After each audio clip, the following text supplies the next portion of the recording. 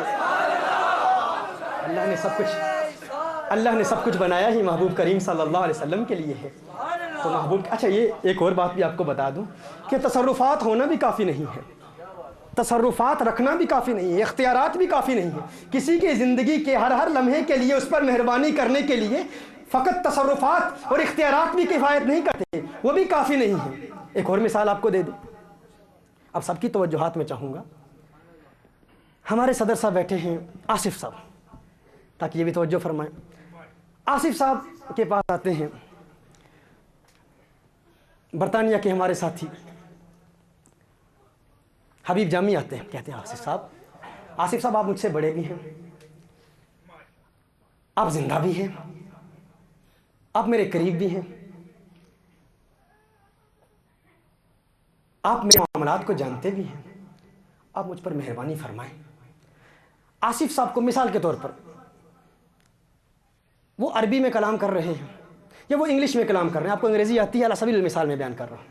وہ انگلش میں کہہ رہے ہیں، آصف صاحب مہربانی کیجئے، مجھے پیاس لگی ہوئی ہے، پانی دیجئے، پانی دیجئے، بار بار پانی کا مطالبہ کر رہے ہیں، پانی دیجئے، پانی دیجئے، پانی دیجئے۔ آصف صاحب ان سے محبت کرتے ہیں، مہربانی کرنا بھی چاہتے ہیں، ان کے سامنے موجود بھی ہیں، وہ بار بار کہہ رہے ہیں اور علم بھی رکھتے ہیں، لیکن وہ مانگ رہے ہیں پانی، انہیں سمجھ نہیں آ رہا، وہ انگلش میں پانی مانگ رہے ہیں، انہیں زبان سمجھ میں نہیں آتی، وہ کہہ رہے ہیں پانی دے، پانی دے، پانی دے۔ یہ بھاگ کے جا کے گرم چائے کی پیالی لاتے ہیں، تو کیا ان پہ مہربانی کر پائیں گے؟ نہیں کر پائیں گے۔ تو پتہ چلا مہربان ہونے کے لیے زبان جاننا بھی ضروری ہے۔ میرے آقا صلی اللہ علیہ وسلم کو انسان پکارتے ہیں اور رحمت للعالمین ہیں، تمام جہانوں کے لیے رحمت بنا کر بھیجے گئے ہیں، انہیں انسان پکارے، نباتات پکارے، جمادات پکارے، حیوانات پکارے، کائنات کے ذرے ذرے میں سے کوئی شے، کوئی مخلوق میرے آقا کو پکارتی ہے تو آقا اس کی بولی سمجھتے ہیں، آقا اس کی بولی سمجھتے ہیں۔ تو رحمت للعالمین ہونے کے لیے، مہربانی کرنے کے لیے زبان جاننا بھی ضروری ہے، اور میرے آقا زبان جانتے ہیں۔ میرے آقا صلی اللہ علیہ وسلم کی بارگاہ میں ایک مرتبہ رسالت مآب صلی اللہ علیہ وآلہ وسلم ایک صحرا سے گزر رہے ہیں۔ امام ابو نعیم نے دلائل النبوہ میں اس روایت کو نقل کیا ہے۔ میرے آقا صلی اللہ علیہ وآلہ وسلم صحرا سے گزر رہے ہیں اور حضرت انس بن مالک رضی اللہ تعالیٰ عنہ اس کے راوی ہیں۔ اچانک ایک آواز آتی ہے، کسی کے چیخنے کی آواز آتی ہے، کوئی مخلوق اپنی ہی بولی میں کچھ کہہ رہی ہے۔ میرے آقا صلی اللہ علیہ وآلہ وسلم قریب تشریف لے جاتے ہیں، قریب جاتے ہیں اور دیکھتے ہیں کہ ایک ہرن ہے، ایک ہرنی ہے، وہ پکار رہی ہے میرے آقا کو، اپنی زبان میں کہہ رہی ہے، گویا کہ کہہ رہی ہے یا رسول اللہ، یا رسول اللہ، یا رسول اللہ صلی اللہ علیہ وآلہ وسلم۔ میرے آقا صلی اللہ علیہ وسلم دیکھتے ہیں اس ہرنی کی دو ٹانگیں بندھی ہوئی ہیں، ہرنی سے پوچھتے ہیں تجھے کیا چاہیے، تو مجھے کیوں پکار رہی ہے، تو نے مجھے کیوں بلایا ہے؟ ہرنی کہتی ہے یا رسول اللہ صلی اللہ علیہ وسلم، میرے آقا میری یہ دیکھیں دو ٹانگیں میرے مالک نے باندھی ہیں، اچانک ابھی مجھے اس نے باندھا ہے، میرے دو بچے ہیں، فلاں وادی میں موجود ہیں، بھوکے ہیں، پیاسے ہیں، کھانا کھا نہیں سکتے، میری تمنا ہے، میری آرزو ہے میں ان کو دودھ پلاؤں، اس لیے آپ کو پکار رہی ہوں۔ میرے آقا نے فرمایا ہے ہرنی تو بتا تو چاہتی کیا ہے، تو کیا چاہتی ہے، تیری تمنا کیا ہے؟ اس نے کہا میری ایک ہی آرزو ہے، میری ایک ہی خواہش ہے یا رسول اللہ صلی اللہ علیہ وسلم، آقا چند لمحوں کے لیے، فقط چند لمحوں کے لیے میرے اس مالک کو کہہ دیجئے میری ٹانگیں کھول دے، مجھے کھول دے، چند لمحوں کے لیے آزاد کر دے، میں فوراً وادی میں جاؤں گی، اپنے بچوں کو دودھ پلاؤں گی، واپس آ جاؤں گی۔ ایک روایت کے مطابق، ایک دوسری روایت ہے، اس روایت کے مطابق الفاظ یہ ہیں کہ میرے آقا نے ارشاد فرمایا ہے ہرنی کیا تو واپس آ جائے گی، تو آ جائے گی نا واپس، کیا تو واقعی واپس آ جائے گی؟ ہرن نے کہا اللہ کا عذاب مجھ پر نازل نہ ہو، وعدہ کروں کالی کملی والی سرکار سے اس کو وفا نہ کروں۔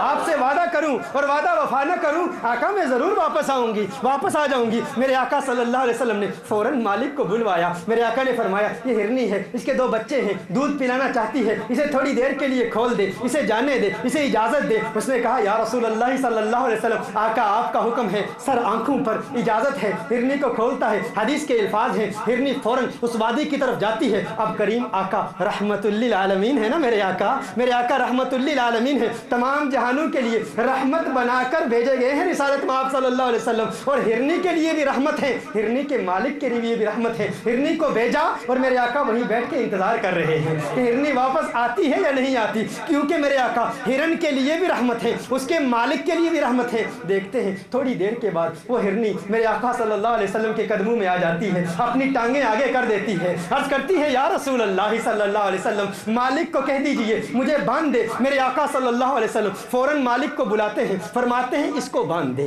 اب اس کو باندھ دے۔ اس کو مالک باندھ دیتا ہے۔ جب مالک باندھ دیتا ہے، چونکہ میرے آقا نے ضمانت دی تھی اسے چھوڑ دے واپس آ جائے گی، چھوڑا واپس آ گئی، مالک کو کہا باندھ دے، مالک نے باندھ دی۔ اب میرے آقا صلی اللہ علیہ وسلم، اب رحمت للعالمین صلی اللہ علیہ وسلم، اب وہ کیا فرماتے ہیں؟ مالک کو فرماتے ہیں اسے مجھے بیچتا ہے تو مجھے بیچتا ہے؟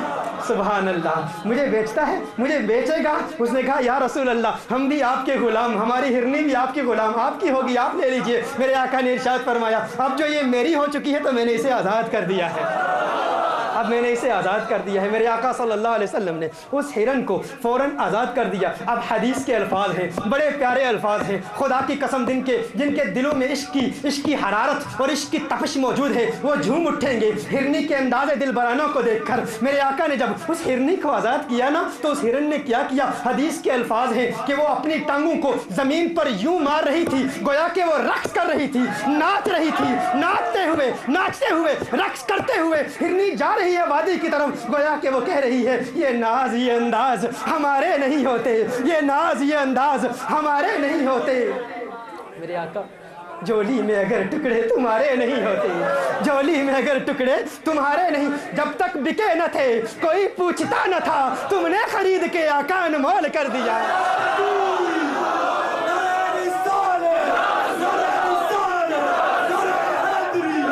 جب تک بکے نہ تھے، جب سودا بازار مصطفیٰ میں ہو گیا، پہلے بھی جانوروں کو بیچا جاتا ہوگا، بے جانوروں کو لوگ بیچتے ہوں گے، خریدتے ہوں گے، لیکن آج اس ہرنی کا تذکرہ پیرس کی مسجد میں کیوں ہو رہا ہے؟ کیونکہ اسے میرے آقا نے خریدا تھا، اسے میرے آقا نے خریدا تھا۔ حدیث کے الفاظ ہیں کہ وہ زمین پر پاؤں مارتے ہوئے وہ ہرنی اپنی وادی کی طرف واپس جا رہی ہے، اور حدیث کے دوسرا جملہ قابل غور ہے، ہرنی کیا رہی ہے؟ ہرنی کہتی ہے اشہد ان لا الہ الا اللہ اشہد انک رسول اللہ، اشہد ان لا الہ، میں شہادت دیتی ہوں کہ اللہ کے علاوہ کوئی معبود نہیں، اور اس بات کی گواہی دیتی ہوں جو آقا اتنے کریم ہوں، ہرنی کی بولی سمجھتے بھی ہیں، اس کی مدد کرتے بھی ہیں۔ ارے جنہیں ہرنی کے بچوں کی دودھ اور پیاس کا بھی احساس ہے وہ دہشت کی تعلیم نہیں پھیلاتے، وہ امن و آشتی اور محبت و رواداری کے پیغمبر ہیں، احترام انسانیت اور خدمت خلق کے پیغمبر ہیں۔ ہرنی کہہ رہی ہے اشہد ان لا الہ الا اللہ واشہد انک رسول اللہ۔ ہرنی کہہ رہی ہے کہ وہ کریم آقا جسے ہرنی کے بچوں کے دودھ کا خیال ہے وہ اور کوئی نہیں، وہ اللہ کا نبی ہے، میں گواہی دیتی ہوں۔ اور یہ بھی صحیح حدیث ہے، امام احمد بن حنبل نے اپنی مسند میں اس کو روایت کیا، اور حضرت ابو سعید خدری رضی اللہ تعالیٰ عنہ راوی ہیں۔ ایک بھیڑیا تھا، ایک چرواہا بکریاں چرا رہا ہے، اچانک ایک بھیڑیا آتا ہے، اس کی بکری کو پکڑ لیتا ہے، چرواہا فوراً اس بکری کو واپس اس سے لے لیتا ہے۔ وہ بھیڑیا اپنی دونوں ٹانگوں پہ کھڑا ہو جاتا ہے، دونوں ٹانگوں پہ کھڑا ہو کے دم اس کی زمین پر ہے، حدیث کے الفاظ ہیں دم اس کی زمین پر ہے، دونوں ٹانگوں پر کھڑا ہو کے انسانوں کی طرح سامنے کی 2 ٹانگیں اوپر کر لیتا ہے، 2 ٹانگوں پہ کھڑا ہو کے وہ کہتا ہے اللہ کا خوف کر، تو اللہ سے ڈر، اللہ نے مجھے رزق دیا تھا اور تو نے مجھ سے چھین لیا، اللہ نے مجھے رزق دیا تھا اور تو نے مجھ سے وہ رزق چھین لیا، اللہ کا خوف۔ وہ کہتا ہے، چرواہا کہتا ہے کہ یہ بھیڑیا ہے، بھیڑیا اور انسانوں کی طرح بولتا ہے بھیڑیا، کیا عجیب بات ہے کہ بھیڑیا ہو کر انسانوں کی بولی بولتا ہے بھیڑیا اور انسانوں کی زبان میں کلام کرتا ہے۔ وہ بھیڑیا کہتا ہے تجھے اس بات پر تعجب ہے کہ میں بھیڑیا ہوں اور انسان کی زبان میں بات کرتا ہوں، کیا تجھے اس سے بھی بڑی بات نہ بتا دوں، اس سے بھی بڑی عجب، اس سے بھی عجیب ترین بات نہ بتا دوں؟ اس نے کہا وہ کیا بات ہے؟ اس نے کہا محمد عربی صلی اللہ علیہ وآلہ وسلم مدینۃ المنورہ میں موجود ہیں اور اپنے اصحاب میں، اپنے صحابہ میں بیٹھے ہوئے ہیں اور ماضی کی غیب کی خبریں بتا رہے ہیں، یہ اس سے بھی عجیب ترین بات ہے۔ تو اس بات پر تعجب کرتا ہے کہ بھیڑیا انسان کی بولی بولتا ہے؟ کہا میں تجھے اس سے بھی عجیب بات بتاتا ہوں کہ محمد عربی صلی اللہ علیہ وسلم ہیں اور کہاں پر موجود ہیں؟ مدینۃ المنورہ میں موجود ہیں، مدینۃ المنورہ میں موجود ہیں اور اپنے احباب کو، اپنے اصحاب کو ماضی کی غیب کی خبریں بتا رہے ہیں۔ چرواہا حیران ہوا، فوراً حضور اکرم صلی اللہ علیہ وسلم کی بارگاہ میں حاضر ہوتا ہے، رسالت مآب صلی اللہ علیہ وسلم کی بارگاہ میں فوراً جاتا ہے، عرض کرتا ہے یا رسول اللہ صلی اللہ علیہ وسلم، آقا میں نے ایک بھیڑیا دیکھا انسانوں کی طرح بول رہا ہے اور آپ کی نعتیں پڑھ رہا ہے، آپ کی تعریفیں کر رہا ہے۔ میرے آقا صلی اللہ علیہ وسلم نے یہ بات سنی، فوراً اذان پڑھی گئی، اذان کے بعد نماز باجماعت ادا کی گئی۔ اب میرے آقا صلی اللہ علیہ وآلہ وسلم نے بلایا، فرمایا وہ چرواہا کہاں ہے؟ وہ چرواہا ذرا سامنے آئے۔ میرے آقا نے اس چرواہے کو بلایا۔ اب غور کیجئے میرے آقا صلی اللہ علیہ وسلم کو اپنی نعت سے کتنا پیار ہے۔ وہ جو عاجزی انکساری اور فروتنی کے پیکر ہیں، لیکن ہماری تعلیم کے لیے، نعت خوانی کی اہمیت کو اجاگر کرنے کے لیے صحابہ کو تعلیم دے رہے ہیں۔ میرے آقا نے فرمایا بلاؤ ذرا اس چرواہے کو۔ وہ چرواہا آیا۔ میرے آقا صلی اللہ علیہ وسلم سے چونکہ اس چرواہے نے اس بھیڑیے کی بات پہلے انفرادی طور پر بیان کی تھی، پہلے اس نے خود کہا تھا، اب میرے آقا فرماتے ہیں اے چرواہے بتا، اب سب صحابہ کو بتا وہ بھیڑیا میرے متعلق کہتا کیا ہے، بتا کہ میرے متعلق بھیڑیا کیا کہتا ہے۔ میرے آقا صلی اللہ علیہ وسلم یہ بات کیوں بیان کی؟ تاکہ صحابہ بھی جان لیں۔ صحابہ تو اس بات کو مانتے تھے، لیکن صحابہ کے ذریعے یہ حدیث آج ہم تک پہنچی ہے تاکہ دنیا سمجھ لے کہ بھیڑیا بھی جانتا ہے اور بھیڑیا بھی مانتا ہے کہ میرے آقا علم غیب رکھتے ہیں، کیونکہ بھیڑیے نے کہا تھا کہ وہ نبی ہے جو غیب کی خبریں بتاتا ہے، وہ نبی ہے جو ماضی کی خبریں بتاتا ہے۔ پھر سیدنا فاروق اعظم رضی اللہ تعالی نے فرمایا کہ اس کے بعد میرے آقا صلی اللہ علیہ وآلہ وسلم نے ارشاد فرمایا کہ اس وقت تک قیامت نہیں آئے گی، اس وقت تک قیامت نہیں آئے گی جب انسان جانوروں سے ہم کلام نہیں ہوں گے۔ جس طرح یہ صحابی اس بھیڑیے سے گفتگو کر رہے تھے، میرے آقا نے ارشاد فرمایا قیامت کی علامت یہ ہے کہ اس وقت تک قیامت نہیں آئے گی جب انسان جانوروں سے کلام نہیں کریں گے۔ یعنی قیامت کی ایک علامت ایسی بھی ہے کہ جانور انسانوں سے کلام کریں گے۔ غور کیجئے میرے آقا صلی اللہ علیہ وآلہ وسلم سب بولیاں جانتے ہیں۔ ایک اونٹ میرے آقا کی بارگاہ میں حاضر ہوا، عرض کرتا ہے یا رسول اللہ صلی اللہ علیہ وسلم، میرے آقا میں ایک بات اونٹ ایک حساس جانور ہے، انتہائی حساس جانور ہوتا ہے اونٹ آقا کی بارگاہ میں حاضر ہو کر عرض کرتا ہے یا رسول اللہ صلی اللہ علیہ وسلم، آقا میں جب جوان تھا نا، جب میں تندرست تھا، جب میں جوان تھا تو میرا مالک مجھ سے بہت کام لیتا تھا اور مجھ سے میری خدمت بھی کرتا تھا، مجھے کھانا بھی کھلاتا تھا۔ یا رسول اللہ صلی اللہ علیہ وسلم جب میں توانا تھا، جب میں تندرست تھا، جوان تھا تو مجھے کھلاتا تھا، اب میں بوڑھا ہو گیا ہوں تو مجھے ذبح کرنے کا ارادہ کر رہا ہے، اب مجھے یہ ذبح کرنا چاہتا ہے۔ اونٹ نے میرے آقا صلی اللہ علیہ وسلم کی بارگاہ میں حاضر ہو کر عرض کی یا رسول اللہ صلی اللہ علیہ وسلم یہ مجھے ذبح کرنا چاہتا ہے۔ اب ذبح کرنا مالک کا حق ہے، مالک کا حق ہے نا، اگر مالک ذبح کرنا چاہتا ہے مالک ذبح کر سکتا ہے، لیکن چونکہ اونٹ نے حضور اکرم صلی اللہ علیہ وسلم کا وسیلہ مانگا، حضور کی سفارش مانگی، اونٹ کی جان بچ گئی، اونٹ کو نجات مل گئی۔ اب یہاں ایک سوال یہ بھی پیدا ہوتا ہے، دیکھیے وہ جو اونٹ ہے نا، اس اونٹ کو کس نے بتایا کہ میرے آقا اونٹ کی بولی سمجھتے ہیں؟ اونٹ کو کس نے بتایا؟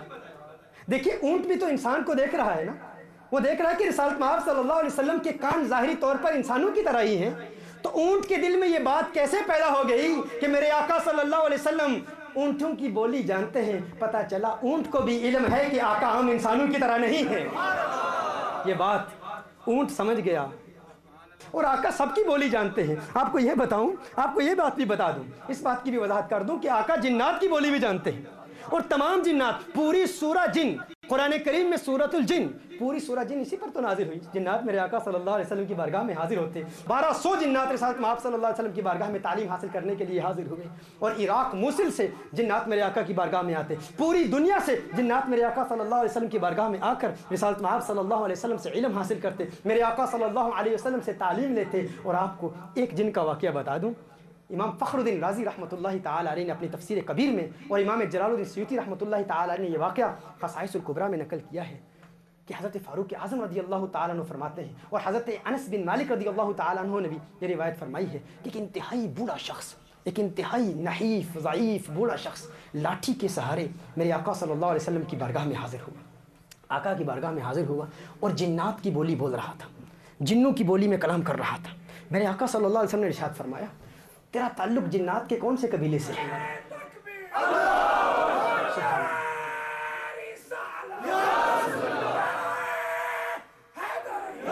ارشاد فرمایا تیرا جنات کے کون سے قبیلے سے تعلق ہے، کون سے قبیلے سے تعلق ہے؟ اب آقا کو جنات کے قبیلوں کا بھی علم ہے کہ جنات کے کون کون سے قبیلے ہیں اور کس کس قبیلے کے جنات کون سی بولی بولتے ہیں۔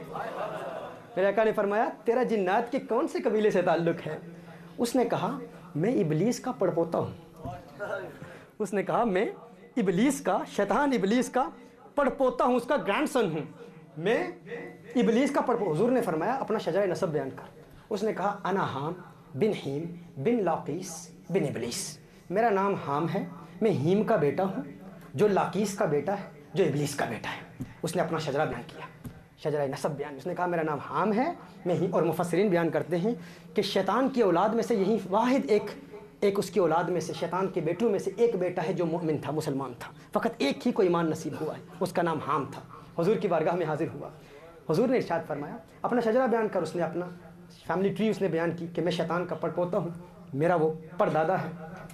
حضور نے ارشاد فرمایا اپنی عمر کے بارے میں بتا، تیری عمر، اپنے احوال بیان کر۔ اس نے کہا کہ میں جب قابیل نے جب حابیل کو قتل کیا تو اس وقت میں چھوٹا سا بچہ تھا، میں نے وہ معاملات اس وقت دیکھے ہیں، میں اس وقت چھوٹا سا بچہ تھا، میری آنکھوں کے سامنے کا معاملہ ہے۔ اور پھر اس کے بعد حضرت موسیٰ، حضرت ابراہیم علیہ السلام کے ہاتھ پر میں ایمان لایا، حضرت ابراہیم علیہ السلام کے ہاتھ پر میں ایمان لایا، مسلمان ہوا۔ اور پھر موسیٰ علیہ السلام کے دور میں نے موسیٰ علیہ السلام سے تورات کا علم حاصل کیا، اور حضرت عیسیٰ علیہ السلام کے ہاتھ پر میں ایمان پھر لایا، اور حضرت عیسیٰ علیہ السلام سے میں نے انجیل کا علم حاصل کیا۔ اور یا رسول اللہ صلی اللہ علیہ وسلم، آقا آج آپ کی بارگاہ میں اس لیے حاضر ہوا ہوں، ایک پیغام لایا ہوں۔ حضور اکرم صلی اللہ علیہ وآلہ وسلم نے ارشاد فرمایا وہ کیا پیغام ہے؟ وہ جن کہتا ہے، وہ حام کہتا ہے، وہ جو ابلیس کی اولاد میں ہو کر بھی مومن ہے، مسلمان ہے، وہ کہتا ہے وہ ابلیس کی اولاد میں ہے لیکن آقا کا ادب کرتا ہے، اسے ایمان ملا، آقا سے عشق کرتا ہے، اسے ایمان ملا، آقا سے محبت کرتا ہے، اسے ایمان ملا۔ اور ابراہیم علیہ السلام کا ادب کرتا تھا، اسے ایمان کی نعمت ملی۔ موسیٰ علیہ السلام کا ادب کرتا تھا، ایمان کی نعمت ملی۔ عیسیٰ علیہ السلام کا احترام کرتا تھا، ابلیس کی اولاد میں ہو کر بھی مومن ہوا۔ آقا سے عرض کرتا ہے یا رسول اللہ صلی اللہ علیہ وسلم، جب میں حضرت عیسیٰ علیہ السلام کی بارگاہ میں حاضر ہوتا تھا تو حضرت عیسیٰ علیہ السلام نے مجھے ایک مرتبہ فرمایا تھا کہ میرے بعد ایک نبی آئے گا جو تمام انبیاء کا سردار ہوگا، میرے بعد ایک نبی آئے گا جو تمام انبیاء کا سردار ہوگا، ایک نبی آئے گا جو تمام انبیاء کا سردار ہوگا۔ عیسیٰ علیہ السلام نے فرمایا تھا کہ تو اس وقت زندہ ہوگا، تو اس وقت زندہ ہوگا اور وہ دور تو دیکھے گا، تو اس وقت کو دیکھے گا۔ پتہ چلا عیسیٰ علیہ السلام کو پتہ ہے، اللہ نے مستقبل کا علم دیا ہے، اور یہ بھی پتہ ہے عیسیٰ علیہ السلام کو کہ کس کی کتنی زندگی ہے۔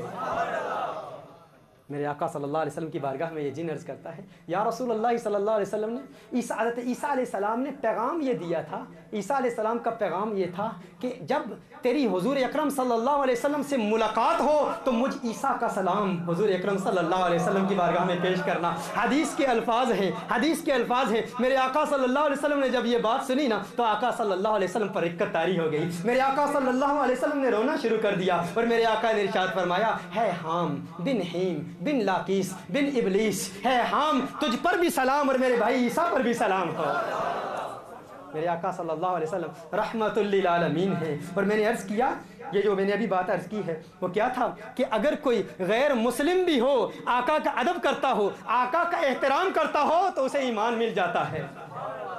ایک یہودی بچے کا واقعہ بہت زور دیا ہے پیرس کے بھائیوں نے کہ وہ واقعہ ضرور بیان کرنا ہے، ہر چند کے میں حال ہی میں بیان کر چکا ہوں۔ ایک یہودی نوجوان تھا، بڑا حسین و جمیل تھا، اب وہ غیر مسلم تھا یہودی، لیکن حضور کا عاشق ہو چکا تھا، اسے حضور سے پیار ہو چکا تھا، اسے حضور سے عشق ہو چکا تھا، اسے کونین کے والی صلی اللہ علیہ وسلم سے پیار ہو چکا تھا۔ انتہائی حسین و جمیل ایک یہودی نوجوان تھا، مدینہ المنورہ میں رہتا تھا۔ ایک مرتبہ اس نے کونین کے والی، خسرو خوباں، سیاح لامکاں، نازش ہر دو جہاں صلی اللہ علیہ وسلم کا حسین چہرہ دیکھ لیا، میرے آقا صلی اللہ علیہ وسلم کی واللیل والی زلفیں دیکھ لی، میرے آقا صلی اللہ علیہ وسلم کا علم نشرح کا سینہ دیکھ لیا، میرے آقا صلی اللہ علیہ وسلم کے مازار کے سرخ ڈوروں کو دیکھ لیا، یاسین کی چمک دمک والے دانتوں کو دیکھ لیا۔ جب میرے آقا کے حسن کو اس یہودی نے دیکھا تو آئینہ دل میں حسن مصطفیٰ کو شامل کر لیا، اتار لیا، داخل کر لیا، چہرہ والضحیٰ کا دیوانہ ہو گیا، میرے آقا صلی اللہ علیہ وسلم کو اپنا دل دے دیا، میرے آقا صلی اللہ علیہ وسلم سے عشق کرنے لگا، میرے آقا سے پیار کرنے لگا، اور مختلف بہانوں آ گیا ہے۔ اس یہودی بیٹے نے جب اپنے محبوب کا نام سنا نا تو گویا جاتی ہوئی روح فوراً واپس لوٹ کر آ گئی، فوراً آنکھیں کھولی، چہرہ والضحیٰ دیکھا، کہا ہے میرے محبوب، ہے میرے محبوب، میری کوئی نمازیں نہیں ہیں، میرے پاس کوئی روزے نہیں ہیں، کوئی عبادت نہیں ہے، کوئی تقوی نہیں ہے، کوئی پرہیزگاری نہیں ہے، لیکن کیا میری نجات کی بھی کوئی امکان ہے؟ کیا میری نجات کا بھی کوئی امکان ہے؟ کیا میری نجات بھی ممکن ہے؟ یہودی نے کہا کیا میری نجات بھی ممکن ہے؟ میرے آقا صلی اللہ علیہ وسلم نے ارشاد فرمایا، کونین کے والی صلی اللہ علیہ وسلم نے ارشاد فرمایا، ہاں میں تیری نجات کی ضمانت دیتا ہوں، ابھی توحید کا کلمہ توحید پڑھ، ابھی توحید پڑھ، میں تیری نجات کی ضمانت دیتا ہوں، میں ضمانت دیتا ہوں کہ تیری نجات ہو جائے گی۔ وہ یہودی اسی وقت آقا کے قدموں میں گرتے ہوئے کہتا ہے کہ قبر سے لے کر دخول جنت تک آپ کی ضمانت پر کلمہ طیبہ پڑھتا ہوں، آقا کے قدموں میں گرتا ہے اور جان اللہ کے حوالے کر دیتا ہے۔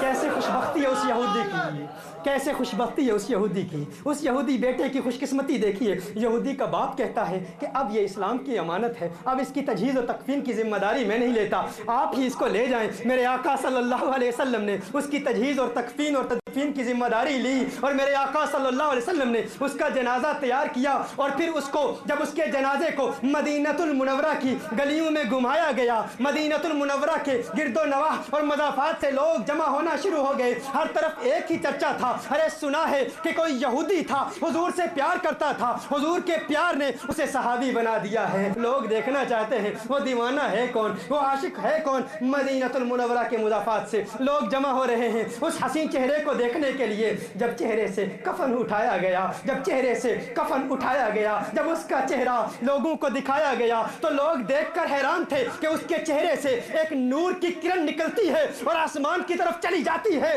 لوگ حیران ہیں، ارے کتنا خوش بخت ہے، کتنا خوش قسمت ہے، اور کیسا عظیم عاشق مصطفیٰ ہے کہ ایک مرتبہ چہرہ مصطفیٰ کو ایمان کی حالت میں دیکھا تو اتنی نعمتوں سے اللہ نے نوازا کہ مر گیا ہے، لیکن اس کے چہرے پر تبسم کی سجاوٹ ہے، اس کے چہرے پر مسکراہٹ ہے، اس کے چہرے پر تبسم کی کھلکھلاہٹ ہے۔ لوگ دیکھ رہے ہیں، دیوانہ مسکرا رہا ہے، دیوانہ مسکرا رہا ہے، چہرے سے نور کی ایک کرن نکلتی ہے، آسمان کی طرف پھیل جاتی ہے۔ ایک انتہائی حیرت انگیز منظر لوگوں نے دیکھا، صحابہ نے دیکھا کہ حضور اکرم صلی اللہ علیہ وآلہ وسلم ایک مختلف انداز سے چل رہے ہیں۔ ایک انتہائی حیرت انگیز منظر دیکھا کہ رسالت مآب صلی اللہ علیہ وآلہ وسلم، ہجوم ظاہری طور پر تو بہت زیادہ ہجوم ہے اس جنازے پر، مدینہ المنورہ کی گلیوں میں عاشق کا جنازہ ہے اور بڑی دھوم سے نکل رہا ہے، اور مدینہ المنورہ کی گلیوں میں جھوم جھوم کر نکل رہا ہے، لیکن صحابہ دیکھتے ہیں کہ حضور اکرم صلی اللہ علیہ وسلم پنجوں کے بل چل رہے ہیں۔ میرے آقا صلی اللہ علیہ وسلم پنجوں کے بل چل رہے ہیں، پنجوں پر چل رہے ہیں۔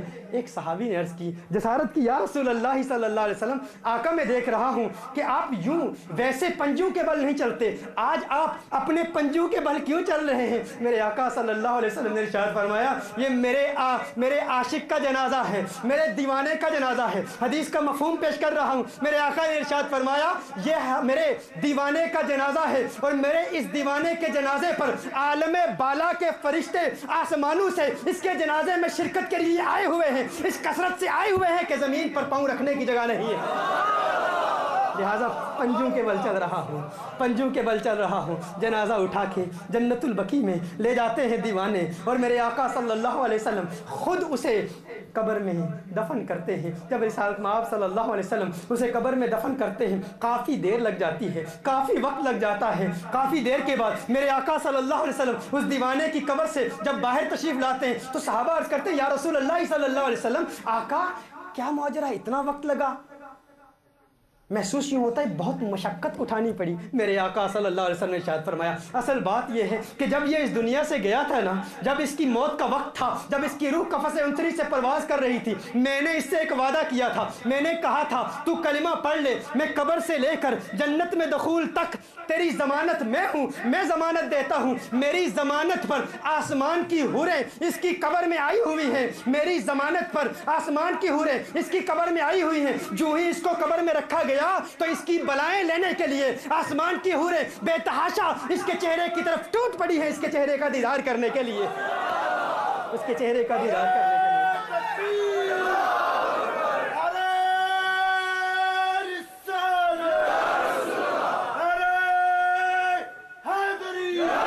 میرے آقا صلی اللہ علیہ وسلم نے ارشاد فرمایا میرے جسم سے پسینہ ٹپک رہا تھا اور میرے جسم کے پسینے کے قطرات اس کے کفن پر گرے، اور اب اس کا جسم اور اس کا کفن قیامت تک مہکتا رہے گا، میرے پسینے کی برکت سے اس کا جسم اور اس کا کفن قیامت تک مہکتا رہے گا۔ یہ وہ دیوانہ ہے، میرے آقا سے اس نے پیار کر لیا، میرے آقا سے عشق کر لیا، اور عشق کا ثواب اور اجر کیا ملا کہ آسمان سے فرشتے آ رہے ہیں اس کے جنازے پر، عالم بالا کے فرشتے اس کے جنازے پر آ رہے ہیں۔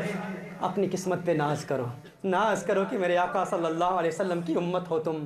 آج کی اس بزم کا آخری پیغام، کہنے کو تو بہت کچھ تھا، وما ارسلناک الا رحمۃ للعالمین پر میں کلام نہیں کر پایا، انتہائی چند علمی باتیں، ارسال، مرسل، مرسل الیہ، اور اس پر میں نے مرسل کون ہے، مرسل کون ہے، مرسل الیہم کون ہے، اس کا تعلق اس سے بھی رسالت مآب صلی اللہ علیہ وسلم کی نورانیت کا ثبوت پیش کرنا تھا، اور پھر کچھ منطقی بحثیں بھی تھی، میرا ارادہ تھا کچھ کلام کرنا، لیکن چونکہ اب وقت ختم ہو چکا ہے، آخر میں تمام احبہ کو یہی پیغام دینا چاہتا ہوں کہ میرے آقا صلی اللہ علیہ وسلم ہم سے پیار کرتے ہیں، اس میں کوئی شک نہیں، میرے آقا صلی اللہ علیہ وسلم ہمیں جانتے ہیں، ہم سے محبت کرتے ہیں، ہر فرد جو یہاں پر موجود ہے تمام سے پیار کرتے ہیں، تمام سے پیار کرتے ہیں، تمام کو میرے آقا صلی اللہ علیہ وسلم جانتے ہیں، اور کس قدر پیار کرتے ہیں میرے آقا صلی اللہ علیہ وآلہ وسلم۔ رسالت مآب صلی اللہ علیہ وآلہ وسلم نے ایک مرتبہ صحابہ سے فرمایا ہے میرے صحابہ تمہارے نزدیک سب سے عجیب ترین ایمان کس کا ہے، سب سے عجب، سب سے عجیب ایمان کس کا ہے؟ صحابہ عرض کرتے ہیں یا رسول اللہ صلی اللہ علیہ وسلم ہمارے نزدیک سب سے عجیب اور عجب ترین ایمان، افضلیت کی بات نہیں ہو رہی، عجیب ترین ایمان کی بات ہو رہی ہے۔ میرے آقا صلی اللہ علیہ وسلم نے فرمایا کس کا ایمان سب سے عجب ہے؟ اب دیکھیے میرے آقا کو ہم سے کتنا پیار ہے، یہ بات اس سے انشاءاللہ واضح ہو جائے گی۔ صحابہ عرض کرتے ہیں یا رسول اللہ صلی اللہ علیہ وسلم ہمارے نزدیک تو سب سے عجیب ایمان فرشتوں کا ہے، ملائکہ کا ہے۔ میرے آقا نے ارشاد فرمایا وما لهم لا يؤمنون وهم عند ربهم، وہ اللہ پر ایمان کیوں نہ لائیں گے، وہ تو اللہ کے قریب ہوتے ہیں، وہ تو اللہ کے قریب ہوتے ہیں۔ صحابہ نے عرض کیا رسول اللہ صلی اللہ علیہ وسلم پھر سب سے عجیب ایمان تو انبیاء کا ہے۔ میرے آقا صلی اللہ علیہ وسلم نے ارشاد فرمایا یعنی سب سے عجیب، منفرد، یونیک ایمان کس کا ہے؟ میرے آقا صلی اللہ علیہ وسلم نے ارشاد فرمایا انبیاء پر تو اللہ کی وحی نازل ہوتی ہے، انبیاء پر تو اللہ کی وحی نازل ہوتی ہے۔ صحابہ عرض کرتے ہیں یا رسول اللہ صلی اللہ علیہ وسلم فنحن یا رسول اللہ صلی اللہ علیہ وسلم، پھر ہمارا ایمان سب سے عجیب ہے، پھر ہمارا ایمان سب سے عجیب ہے۔ حضور نے ارشاد فرمایا تم تو میرا چہرہ والضحیٰ دیکھتے ہو، تم تو میری ادائیں دیکھتے ہو، تمہارے ایمان میں کون سی عجیب بات ہے؟ صحابہ نے عرض کیا پھر اللہ جانے اور اللہ کا محبوب جانے۔ میرے آقا صلی اللہ علیہ وسلم نے پھر ارشاد فرمایا رسالت مآب صلی اللہ علیہ وآلہ وسلم کے اس جواب کو لوح دل پر نقش کر لو، اور یہ مسند امام احمد کی حدیث اور صحیح مسلم کی حدیث اور معجم الکبیر للطبرانی کی تینوں حدیثوں کا مجموعہ اور مفہوم پیش کر رہا ہوں۔ میرے آقا نے ارشاد فرمایا ہے میرے صحابہ میرے نزدیک، مجھ محمد کے نزدیک سب سے عجب ایمان، سب سے عجیب ایمان میرے ان دیوانوں کا ہوگا جنہوں نے مجھے دیکھا بھی نہ ہوگا، گویا کہ 1400 سال بعد آئیں گے، انہوں نے فقط سن رکھا ہوگا، کوئی تھا آج سے 1400 سال پہلے، کوئی گنگریالے بالوں والا تھا، کوئی تھا کہ جس کے حسن کو دیکھ کر یہودی بھی کلمہ پڑھتے تھے، وہ ایسے دیوانے ہوں گے کہ انہوں نے میرا حسن دیکھا نہیں ہوگا لیکن میری ایک جھلک دیکھنے کے لیے اپنی جان مال اولاد کو قربان کر دیں گے۔ میرے آقا صلی اللہ علیہ وسلم نے ایک مرتبہ صحابہ سے ارشاد فرمایا مبارک ہو انہیں جنہوں نے مجھے دیکھا اور مجھ پر ایمان لائے، مبارک ہو انہیں جنہوں نے مجھے دیکھا اور مجھ پر ایمان لائے۔ ایک مرتبہ فرمایا انہیں مبارک ہو جنہوں نے میرا چہرہ والضحیٰ دیکھا اور دیکھنے کے بعد مجھ پر ایمان لائے، اور پھر فرمایا 7 مرتبہ مبارک ہو انہیں جنہوں نے مجھے دیکھا بھی نہیں اور مجھ پر ایمان لائے۔ 7 مرتبہ مبارک ہو، فرمایا 7 مرتبہ، 7 مرات 7 مرتبہ مبارک ہو انہیں جنہوں نے مجھے دیکھا بھی نہیں اور مجھ پر ایمان لائے۔ محترمہ احبہ، میرے آقا کو ہم سے پیار ہے، یہی پیار ہم نے اپنی آنے والی نسلوں تک منتقل کرنا ہے۔ سوال یہ پیدا ہوتا ہے کیسے کریں؟ سبق سیکھ لیجیے آج کی اس بزم کا، قاضی ایاز کی الشفا، اس کا مطالعہ خود شروع کر دیں اگر حضور سے پیار کرنا چاہتے ہیں۔ بڑا طویل میرا ذہن میں تھا، محاسبہ پر کلام کروں گا، محاسبہ کے بعد مراقبہ کیا ہوتا ہے، پھر مشاہدہ کیا ہوتا ہے، پھر عین الیقین، پھر حق الیقین، یہ سارے مراحل کیا ہیں، لیکن میں فقط آج کی اس بزم میں نچوڑ پیش کرتا ہوں۔ والدین کہتے ہیں کہ بچوں کو عشق مصطفیٰ کیسے دیا جائے؟ ہمارے بچے تو کارٹون دیکھتے ہیں، ہمارے بچے تو ٹی وی کے سامنے بیٹھے رہتے ہیں، ہم بتاتے ہیں آقا کون ہیں لیکن وہ سنتے ہی نہیں۔ یاد رکھیے میرے آقا صلی اللہ علیہ وسلم نے ایک نصاب دیا ہے، میرے آقا صلی اللہ علیہ وسلم نے ایک نصاب دیا ہے، بچوں کی پرورش کیسے کرو، کیسے کی جائے بچوں کی پرورش۔ اگر آپ چاہتے ہیں کہ آپ کے بچے آپ کے وفادار ہوں تو پرورش کا طریقہ سیکھ لیجئے۔ ہم اکثر کیا کرتے ہیں، ہم بچوں کو مسجد میں داخل کر کے قرآن شریف کی تعلیم دیتے ہیں، پھر عشق اہل بیت دو، عشق مصطفیٰ دو، پھر عشق اہل بیت دو، عشق اصحاب دو، اور پھر قرآن کی تعلیم دو۔ ہم جب بچہ، میرے آقا نے ارشاد فرمایا نا، یہ گیلی چھڑی کی مانند ہوتا ہے، یہ گیلی چھڑی کی مانند ہوتا ہے۔ امام غزالی رحمۃ اللہ تعالی نقل فرمایا کہ جب تک یہ چھڑی گیلی ہے اسے جدھر موڑو گے مڑ جائے گی، جدھر پھیرو گے پھر جائے گی، لیکن جب یہ سخت ہو جاتی ہے، سوکھ جاتی ہے، پھر والدین کو یاد آتا ہے کہ بچوں کو دین سکھائیں۔ جب والدہ خود حجاب کرتی نہیں، جب اس کی عمر 40-50 سال کی ہو جاتی ہے، اب اس کے چہرے کو کوئی دیکھنے والا ہے نہیں، اب وہ پردہ کر کے کہتی ہے کہ پیر صاحب تعویذ دے دے، میری بچی حجاب نہیں کرتی، اب تجھے کون دیکھے گا، اب تیرے اس پردے کا کیا فائدہ؟ جب تیری بچی، جب تیری بیٹی تیرے گھر میں تھی اس وقت تو حجاب کر کے اگر اس کے لیے ایک تعلیم اس کو دیتی، ایک ایگزامپل کے ساتھ لیڈ کرتی تو تیری بچی، تیری بیٹی باغی نہ ہوتی۔ لیکن ہم نے ایگزامپل کے ساتھ لیڈ کیا ہی نہیں، خود پر اسلامی تعلیمات کو ہم نے اپنایا ہی نہیں، اور پھر جب وہ باغی ہو جاتے ہیں، جب وہ چھڑی سوکھ جاتی ہے، پھر ہم اسے پھیرتے ہیں، پھر وہ ٹوٹ جاتی ہے، وہ باغی ہو جاتے ہیں۔ لیکن ہم کیا کرتے ہیں، ہم پہلے قرآن سے ابتدا کرتے ہیں۔ یاد رکھیے جب ہم بچوں کو قرآن سکھاتے ہیں، حافظ قرآن بھی بنا دیتے ہیں، ہم بچوں کو قرآن کا قاری بھی بنا دیتے ہیں، لیکن وہی بچہ قرآن پڑھ پڑھ کے حافظ بن کر بھی قرآن بھول جاتا ہے، کیونکہ ہم نے بچوں کو ابتدا میں عشق مصطفیٰ نہیں دیا۔ ہم نے حضور اکرم صلی اللہ علیہ وسلم کی تعلیم اور تربیت کی ترتیب کے مطابق عمل نہیں کیا، ہم نے پہلے قرآن دیا۔ یاد رکھیں جب بچہ آپ کا 2 سال کی عمر کا ہو، 2-3 سال کی عمر تک، رات سونے سے قبل اسے آقا صلی اللہ علیہ وسلم کے معجزات سکھائیں، یہ واقعات بتائیں، یہ ہرنی کا واقعہ بتائیں، بھیڑیے کا واقعہ بتائیں، میرے آقا صلی اللہ علیہ وسلم کے معراج کے واقعات بتائیں۔ لوگ کہتے ہیں بچے ایڈونچرز پسند کرتے ہیں، کارٹون دیکھتے ہیں، آپ نے ان کو ٹی وی کے حوالے کیوں کیا؟ کیوں ٹی وی کے حوالے کر دیا؟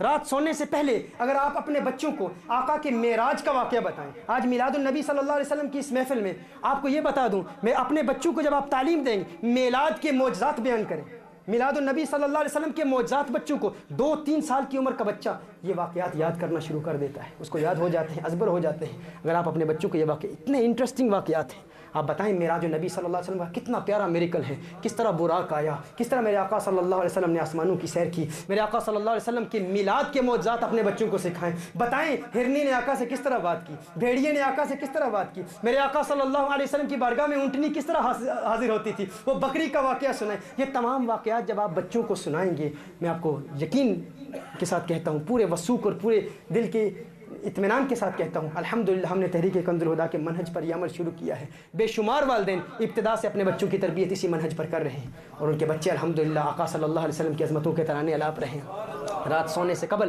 بچوں کو آقا کے واقعات بتائیں، پھر صحابہ کے واقعات بتائیں کہ صحابہ کو آقا سے کیسے پیار ہے۔ اس پر ARYQTV کے میرے مکمل لیکچرز ہیں، بچوں کی تربیت کا پریکٹیکل میتھڈ کیا ہے، پریکٹیکل طریقہ کیا ہے۔